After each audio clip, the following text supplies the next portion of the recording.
Hello and welcome to Volusia Magazine. I'm Amber Osman. In today's episode, we follow local public safety officials in an active shooter exercise.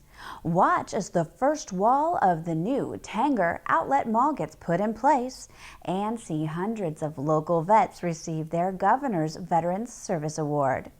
In the Business Beat, we go out to meet some of the clients at the Volusia County Business Incubator. And in Solutions for Your Life, we get tips on protecting and preserving our plants in the colder months. Finally, joining Dave Byron in the studio is Jay Cassens with the Daytona Beach International Airport. Those segments, news, and more coming right up on Volusia Magazine. I hope you stay tuned.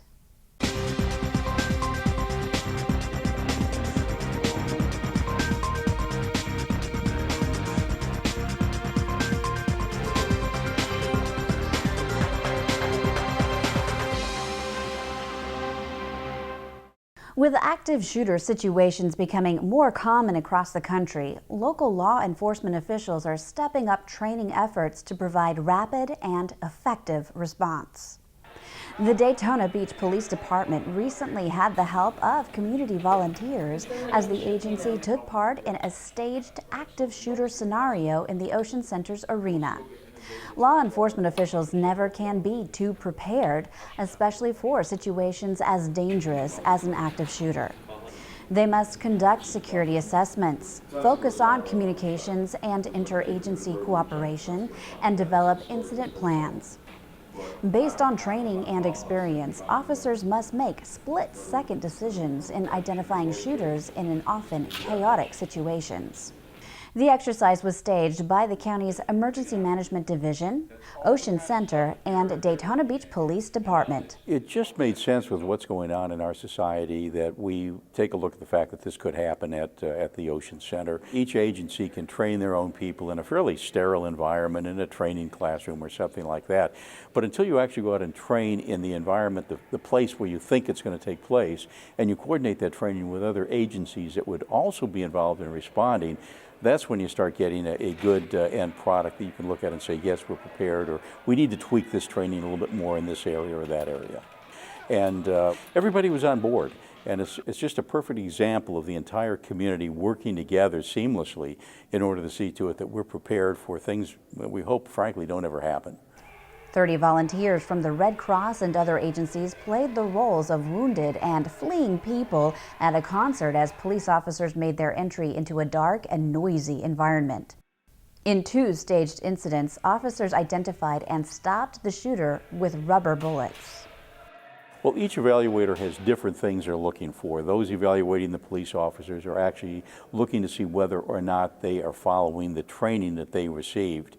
We're probably looking from our standpoint at some of the communication issues. Who else knows about this? Who's being notified? Are the right people being notified to provide backup? Not just, immediately, but are there going to be behavioral health issues? Is any counseling going to be needed later on by people?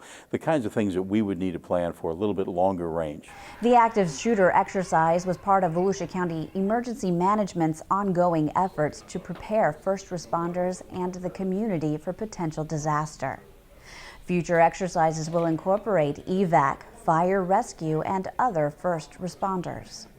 Public and private sector representatives recently celebrated the first wall going up at the construction site of an upscale outlet mall to be built along Interstate 95 in Daytona Beach.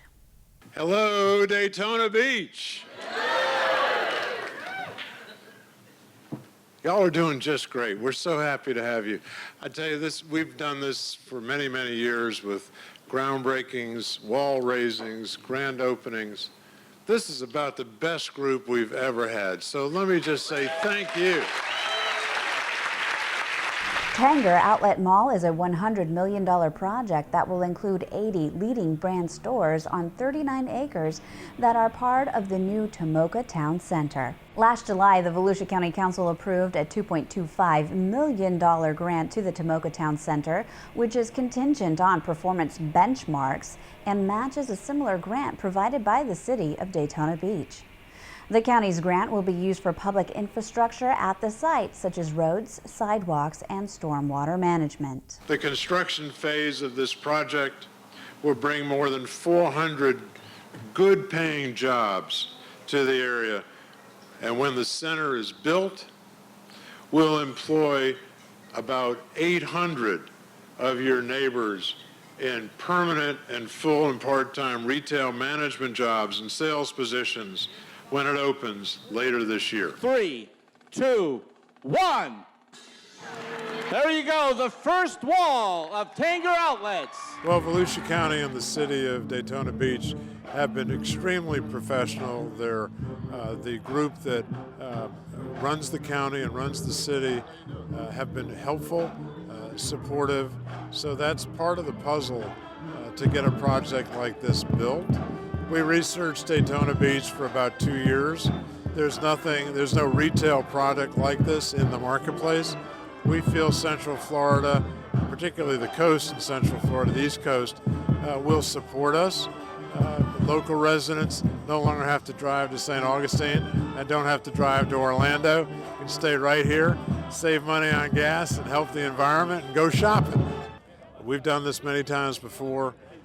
We have a highly skilled professional group from the various consultants, the engineers, the architects, to the construction group, to our team. We've done it before.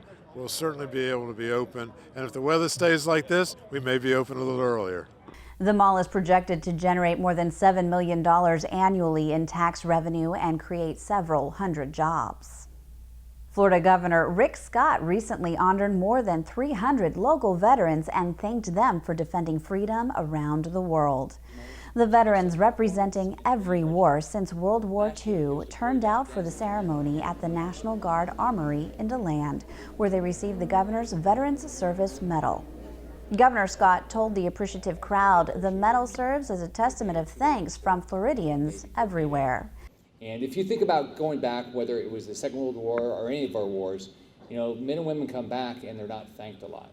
What's great about today in our country, we are appreciative of our military.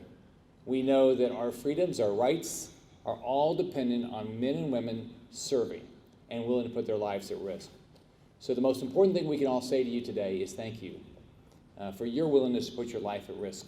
The governor's Veterans Service Award honors current and honorably discharged members of the U.S. military, Coast Guard, U.S. Reserves, and National Guard. The front of the medal depicts the state seal. The back displays the 5 seals representing the 5 branches of the U.S. military. During the ceremony, Governor Scott highlighted the service of 3 local veterans, including Mike White, retired director of Volusia County's Veterans Service Division. Volusia County Chair Jason Davis and County Council members Deborah Denny's and Pat Patterson joined the governor in commending the veterans. Florida has 1.5 million living veterans, and more than 50,000 of them live in Volusia County. I think we've had well over 300 people come today, and I think that that's amazing. One, it shows that our veteran community is very tight-knit and the word gets out quickly, and it's also a bond of brotherhood. They're here to be awarded together. Volusia County's Veterans Services Division prepares claims and secures benefits for veterans and for their dependents. Advisors can help with a variety of issues, including disability compensation, pensions, vocational rehabilitation, life insurance, burial claims, dependency, and indemnity widow's death pension survivor benefits. Volusia County has Veterans Services offices in DeLand, Daytona Beach, New Smyrna Beach, and Orange City. For more information, you can visit volusia.org/veterans. The county-funded Volusia County Business Incubator is launching some new services with the goal of making the area more technologically advanced. Joanne Magley has more in this week's Business Beat.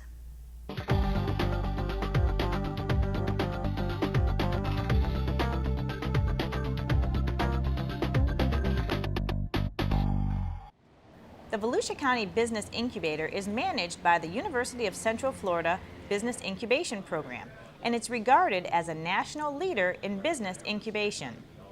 The incubator has started its 5th year of operation, and during that time, 56 companies have participated in the incubator's programs. Currently, there are 13 companies enrolled, 11 of which are technology-oriented. Recently, dozens of entrepreneurs and business leaders gathered at the Volusia County Business Incubator to celebrate the launch of new services, including a Maker Lab.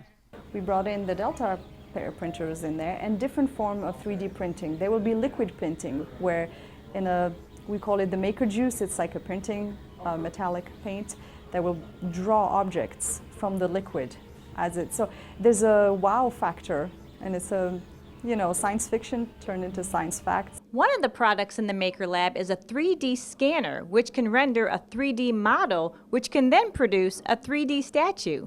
Millar says the 3D printers give people the ability to design things and see a prototype within hours. It's really to push creative and innovation here, and we can make things immediately. A lot of people have designs and creation inventions, but they can't bring it to life. By coming here, they can follow courses on how to use tools to bring their designs to life.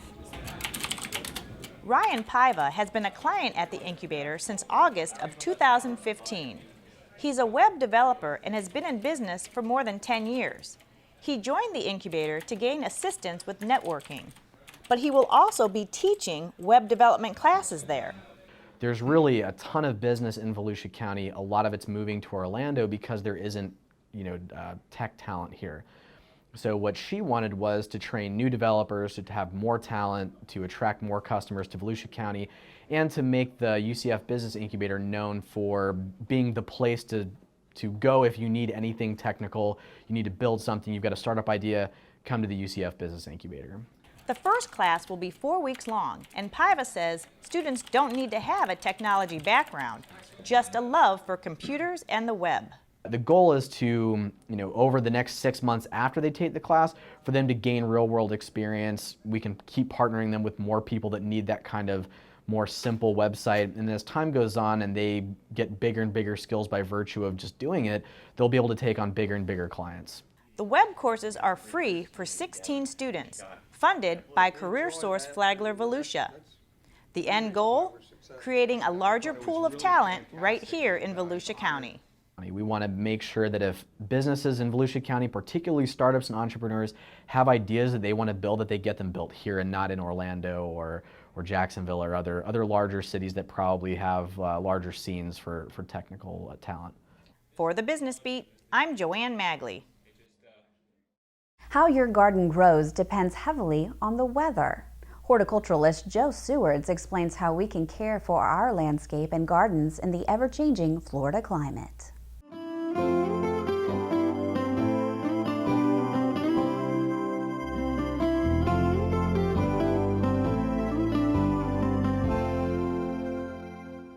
Hi, I'm Joe Sewards, and welcome to Horticulture Today. Today I want to talk about cold protection for your landscape plants. As I stand here today, it's warm, it's cloudy, overcast, it's raining a little bit. It's been a pretty warm winter so far, but remember, it's only the beginning of winter. We still have about 2.5 more months to go. So cold protection is something that we do want to think about and be ready for when it happens.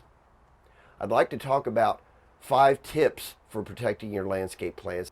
Tip 1, don't panic. If you have selected appropriate landscape plants for this part of Florida, few, if any, of your plants are going to need to be covered at all. Even if they are subjected to cold temperatures and experience a little bit of damage, they will recover. Tip 2, you want to make sure your plants are adequately watered. That doesn't mean run right out and water your plants. Go out and check them. If they're moist, leave them alone. If they're a little on the dry side, you might want to apply a little water, because plants that are adequately watered can tolerate cold temperatures, freezing temperatures, better than plants that are dry. Tip 3, mulch your plants if you haven't already.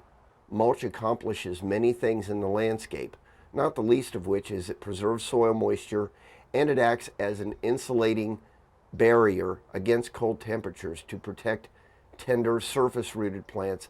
Tip 4, cover your plants, but only those that might be flowering, are actively growing, or are tender tropical plants from southern Florida. The vast majority of landscape plants, again, if they are well-adapted plants for this area, don't need to be covered at all, even if they're newly planted. And the fifth thing, and perhaps the most important thing, is remember to uncover your plants when temperature's warm. When the sun comes up in the morning and the frost starts to dissipate, you want to make sure you uncover your plants so as not to heat them up too much during the day. If you leave the plants covered for too long, they may actually break dormancy and they may become even more susceptible to cold temperatures. So you have to be willing to go out and uncover them, as willing as you might have been to cover them. If you do have questions about protecting your plants during colder weather, you could always call us or email us here at the University of Florida Extension in Volusia County.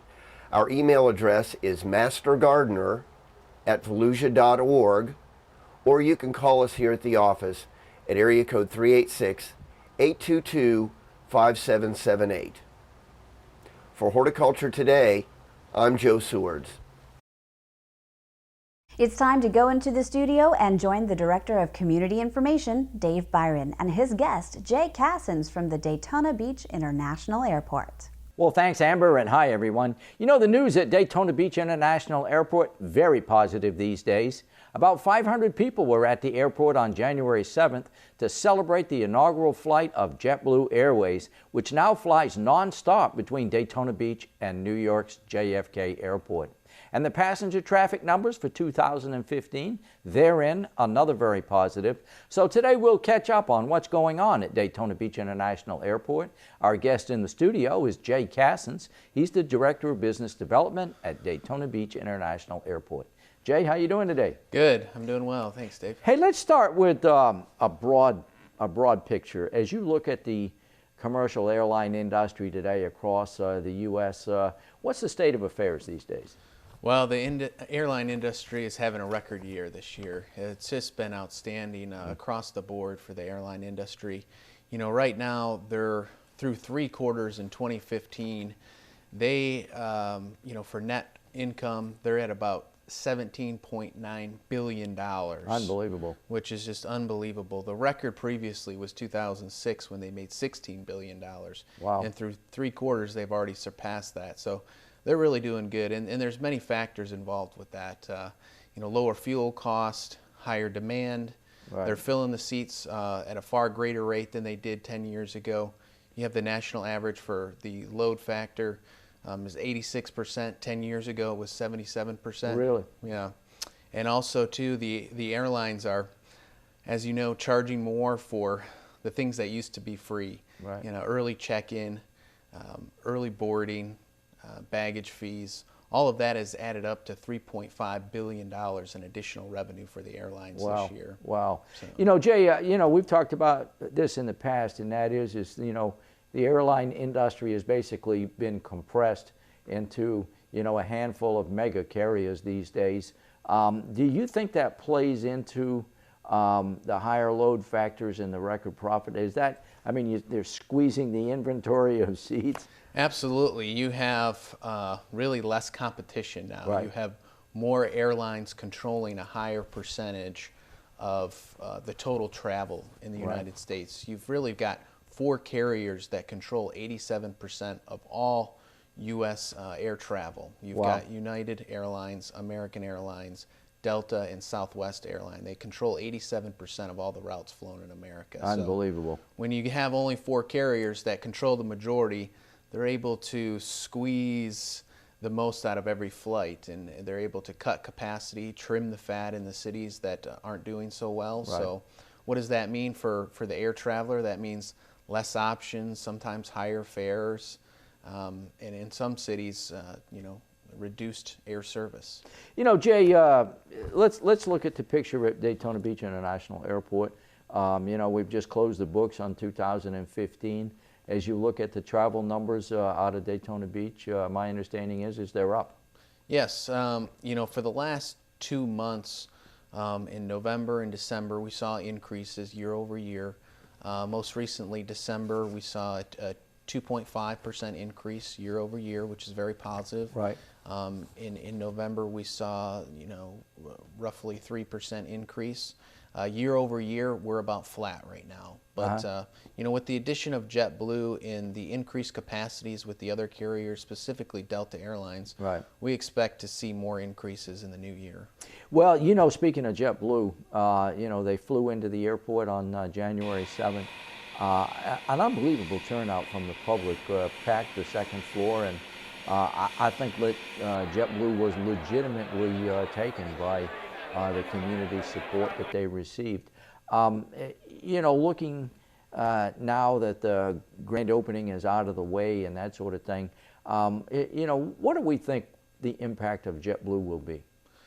It'll be a significant impact to the airport. Really, when you add a new air carrier like JetBlue, it really opens up opportunities. You know, with American Airlines, they go to Charlotte right now. We have Delta that goes to Atlanta.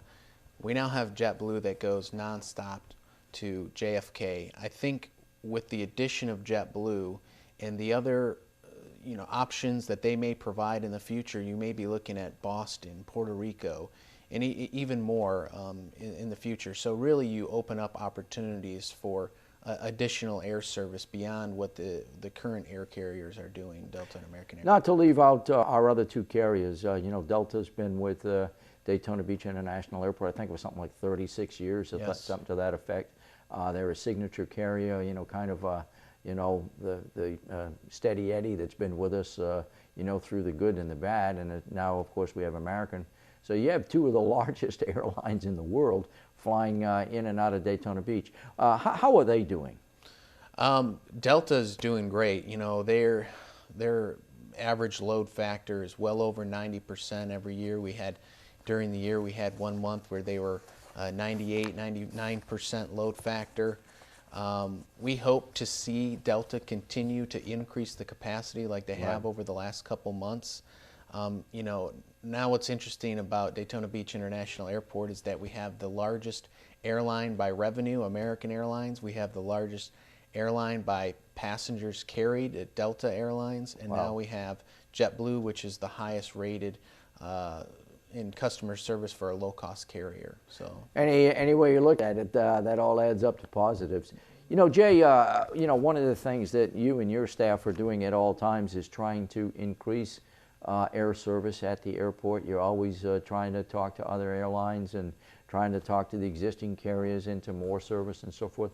What's new on the air service development side of things?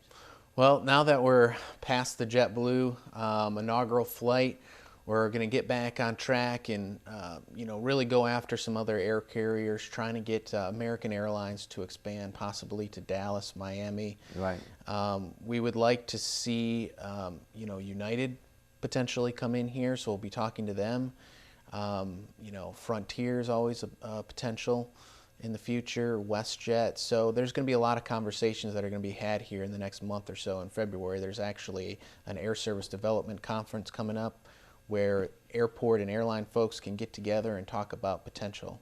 What impact do you think the rejuvenation and the, you know, the changes at the Speedway will have? What impact do you think that will have on the airport? I think these are all positive things, especially when you're selling to an airline. You're really not just selling the airport, but you're selling the community and what the community has to offer. And the fact that you know, people are looking to Daytona Beach as a destination they want to visit in the state of Florida. You also have the Tanger Outlets that are coming soon. A lot of people don't realize that you know, the Brazilians that come from South America, they spend roughly about $8 billion a year here in the United States. And they love to shop, and they love outlet malls. And with the Tanger Outlets, that really provides an opportunity for an air carrier, you know, like American Airlines, to open up a route to Miami. So I think, you know, in the coming months, we're really going to work closely, hopefully, with the Tanger Outlets and really target American Airlines to open up service to Miami. So we're talking about the airlines as a group making record profits and so forth. What about the airport itself? What's the physical picture at the airport? Our revenue budget for this year is about $26 million. Okay, now the thing is that the airport operates as an enterprise fund through the county of Volusia. We don't accept any ad valorem tax dollars from the county. We have to operate it as its own business, as its own entity. So all the revenue that we generate on the airport stays on the airport. And it cannot be used for any other county projects. Right. So that money that we make from the airlines and from the passengers that use our facility are then reinvested for the operation, maintenance, and security of the airport. From every passenger that travels through the airport, we get a certain amount of money from each passenger because they use the concessions, they use the car rentals. Right. Through the airlines, they pay a PFC charge. We get approximately $21.70 per passenger. Wow. So again, that money is used to reinvest in the airport and continue to build and develop the airport, and again, target airlines to provide more service. All that money stays on the airport and is used again for the operation and maintenance. And again, you pointed out, and it's worth noting, no local property taxes. Right. Even though it's a county government service, no local property taxes go into the airport. Right. So we really have to focus on maximizing our revenue, and we can't just rely on the revenue from the airlines, because the airlines, as you know, it's an unstable, it's up and down. So we really have to focus on diversifying our revenue, and a lot of that comes from property that we have around the airport, property development, maximizing the revenue, the concession revenue that we have at the airport. So really diversifying our revenue is key to long-term success at the airport. You know, as we close, Jay, one thing I know you and Rick are working on is a plan to kind of remake the look of the airport terminal. The terminal was opened in '92, and you're looking at kind of a modernization, if you will. What's the story there? Well, we're moving forward. We're in the process of currently planning it. We've got it. We have it going out to bid to I guess make these terminal updates. So we're getting close. We're still a couple years away from it actually being complete, but we're still moving along, and I think it's going to be really a great addition. We already have a great terminal as it is. It was built back in 1992, but it has great bones. It just needs a little updating. Well, Jay, I want to thank you for sharing the information with us today. Again, it sounds like things are going quite well at the airport. We just got to keep the foot on the gas, huh? Yes, absolutely. Our guest today, Jay Cassens. He's the Business Development Director at Daytona Beach International Airport. And with that, Amber, we'll go back to you. Thanks, Dave, and thank you for watching Volusia Magazine.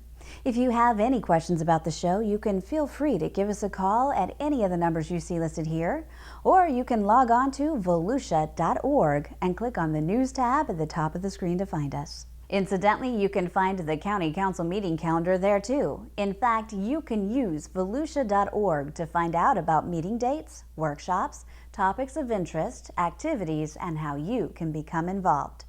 And we hope you won't forget to listen to Volusia Today. That's Volusia County Government's weekly public radio broadcast. Volusia Today airs every Tuesday, Wednesday, and Sunday mornings on the local radio stations you see on your screen. For Volusia Magazine, I'm Amber Osman. Have a wonderful evening.